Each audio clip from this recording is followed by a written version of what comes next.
Assalamu alaikum K3. Welcome to our lecture number 7 of English A. Open your book, page number 13. Poem हमने याद करनी है Hopping Frog. 3 class, this is your book, page number 13, chapter number 3, Hopping Frog. ये आपके पास poem है जिसे हमने अच्छे तरीके से याद करना है। मैं आपको इसकी रीडिंग करवाऊंगी, आपने इसे अच्छे तरीके से याद करना है। Hopping frog, hop here and be seen. I will not pelt you with stick or stone. Your cap is laced and your coat is green. Goodbye, we will let each other alone. Plodding toad, plod here and be looked at. You, the finger of scorn, is crooked at. But though you are lumpish, you are harmless too. You won't hurt me, and I won't hurt you. 3 class, आपने इसे अच्छे तरीके से याद करना है। 3 class, your book page number 14, 15 and 16 are not included in your syllabus. ये आपका बुक पेज नंबर 16 है, इसे भी आपने कट कर देना है। 3 class, now we are going to start our next lesson number 4, the golden swan. आज हम इसकी रीडिंग करेंगे, एक्सप्लेनेशन करेंगे और डिक्टेशन मार्क करेंगे। Now 3 class, open your book, page number 17. 3 class, this is your book, page number 17, lesson number 4, the golden swan. 3 class, students, ये एक story है जो कि मुर्गाबी के बारे में है और एक गरीब ख़ानदान के बारे में है। हम आज इसकी रीडिंग करेंगे और एक्सप्लेनेशन करेंगे, साथ में हम इसकी डिक्टेशन भी मार्क करेंगे। द गोल्डन स्वान, एक सुनहरी मुर्गाबी। वंस अपॉन ए टाइम, एक दफ़ा का जिक्र है। देयर वॉज अ स्वान, एक मुर्गाबी थी। That had striking golden feathers, जिसके सुनहरी पर थे। It lived in a big pond, जो कि एक बड़े तालाब में रहती थी। Near a poor woman's house, एक गरीब औरत के घर के पास। The poor woman lived there with her 2 daughters. गरीब औरत वहाँ अपनी 2 बेटियों के साथ रहती थी। They ate poorly and dressed shabbily. वो गुर्बत की वजह से गैर तसल्ली बख्श खाते थे और पुराने कपड़े पहनते थे। This swan felt upset to see the way they suffered because of their poverty.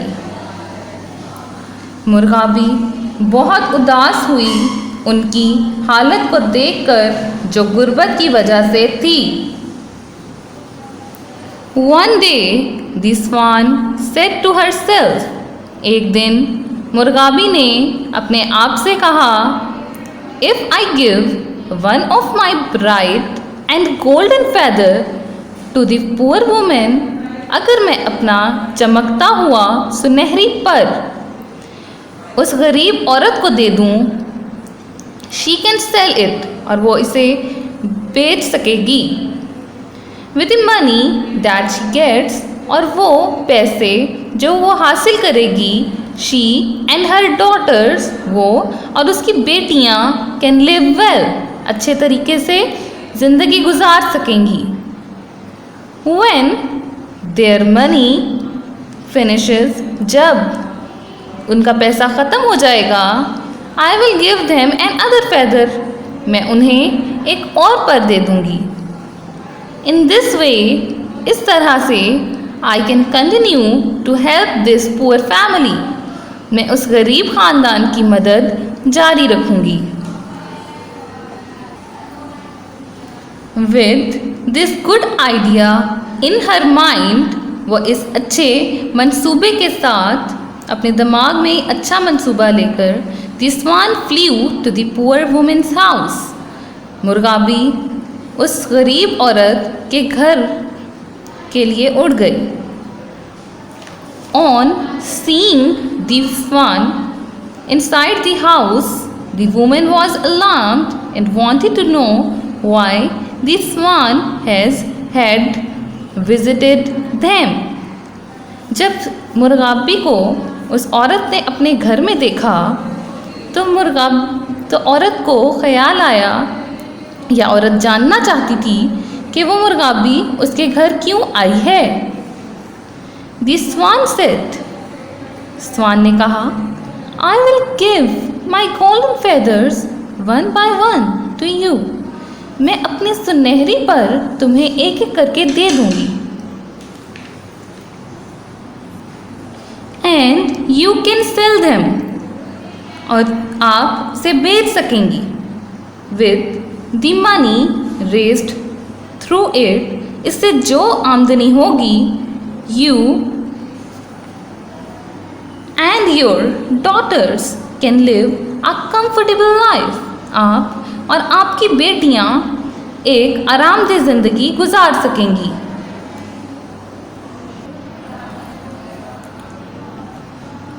After saying this, ये कहने के बाद, Swan shed one of her feathers, मुर्गाबी ने अपना एक पर उतारा।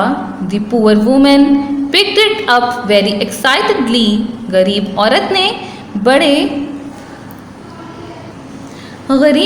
ने बड़ी खुशी के साथ वो पर उठाया। She and her daughters were very happy, वो और उसकी बेटियां बहुत खुश थीं to have a sparkling gold feathers, कि उनके पास एक बहुत ही चमकता हुआ सोने का पर है। The woman went to a goldsmith, औरत सोनार के पास गई, and sold the feather, और वो पर बेच दिया।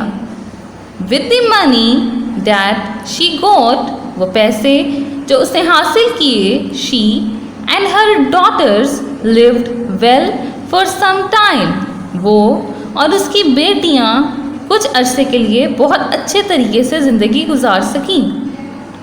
After some days, कुछ दिन बाद, the swan returned to them, मुर्गाबी दोबारा उनके पास आई, and gave the family another feather, और उस खानदान को एक और पर दिया।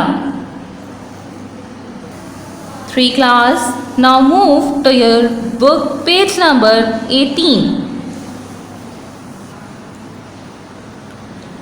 In this way, इस तरीके से, the poor family, गरीब खानदान, started living a comfortable life, एक आरामदेह ज़िंदगी गुजारना शुरू हो गए। But seeing how much money they got from each feather, लेकिन ये देखते हुए कि एक पर से उन्हें कितना पैसा मिलता है, the woman became greedy, औरत लालची हो गई।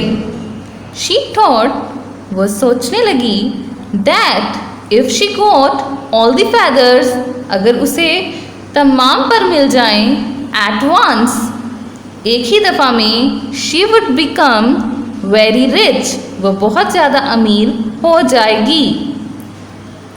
शी ऑल्सो फियर डैट, उसे ये भी खौफ था, the swan might fly off, अगर मुर्गाबी कहीं उड़ गई या कहीं चली गई टू एन अदर प्लेस, किसी और जगह, and never return to give them feathers, और कभी वापस नहीं आई वो पर देने के लिए।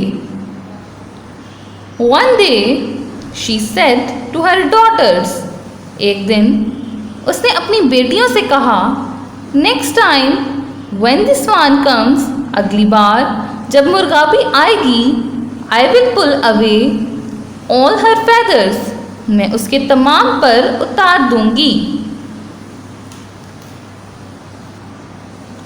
The women's daughters were very unhappy to hear their mother say this.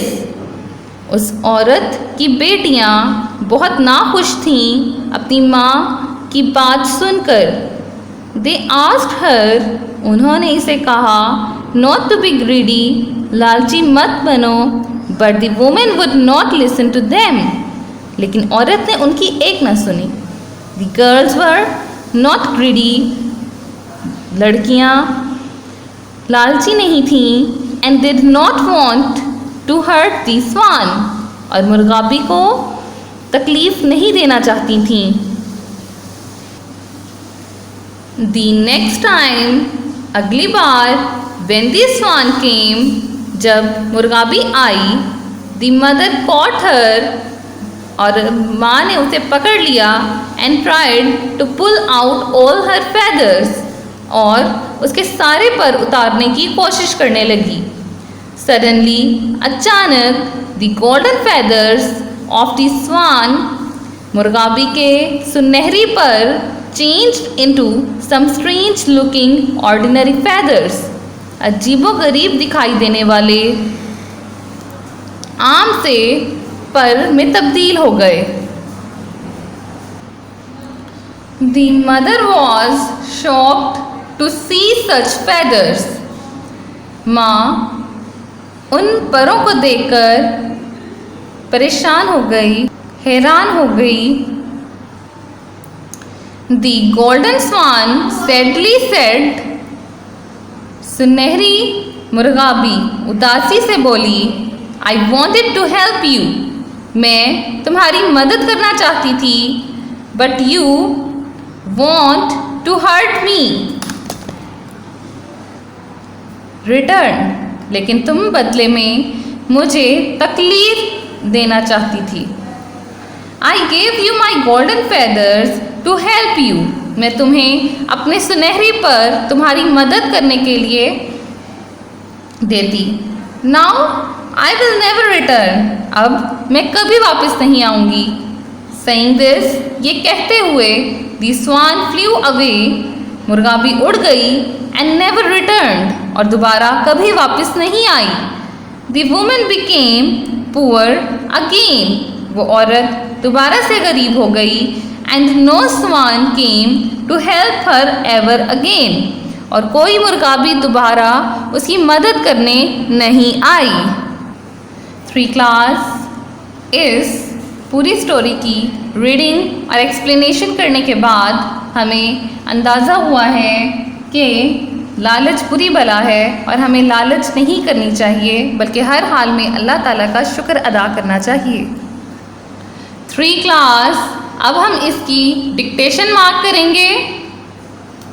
आपका पेज नंबर है 17, chapter number 4, the golden sun. 3 class, आपकी 3rd लाइन।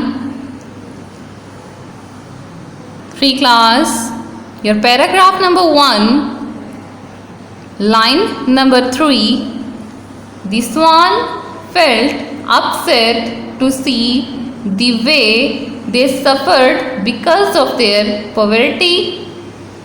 ये लाइन है आपकी डिक्टेशन लाइन, अंडरलाइन करें। Paragraph number 2, line number 4, the word is continue is your dictation word. Paragraph 3, line 2, word number 3, alarmed. Underline that word, alarmed. Paragraph number 4, last line, the word number 4, comfortable. This is your dictation word number 4, comfortable. Paragraph number 5, line number 2, the poor woman picked it up very excitedly. This is the line. This is your dictation line number 5. 3 class. Now open your page number 18. Your first paragraph, line number 3, the first word, greedy. Greedy, G-R-E-E-D-Y, greedy. Dictation word number 6. 3 class, page number 18, paragraph, second last paragraph of your story. The last line of your second last paragraph, the mother was shocked to see such feathers. That is your dictation line number 7. 3 class, इस lecture में हमने अपनी poem learn by heart reading की है. आपने उसको अच्छे तरीके से याद करना है. इसके अलावा हमने अपना लेसन नंबर 4 द गोल्डन स्वान की रीडिंग, एक्सप्लेनेशन और डिक्टेशन को मार्क किया है. आपने डिक्टेशन वर्ड्स अच्छे तरीके से याद करने हैं, डिक्टेशन लाइंस को अच्छे तरीके से याद करना है और अपनी रफ कॉपीज़ पे उसकी प्रैक्टिस करनी है. यही आपका होम टास्क है. उम्मीद करती हूँ 3 क्लास के आज का लेक्चर आपको बहुत अच्छे से समझ आया होगा और ये स्टोरी भी बहुत अच्छी थी. अपने पेरेंट्स के पास बैठकर इसकी रीडिंग करें, एक्सप्लेनेशन करें, इसे सीखें. Thank you 3 class. अल्लाह हाफिज़.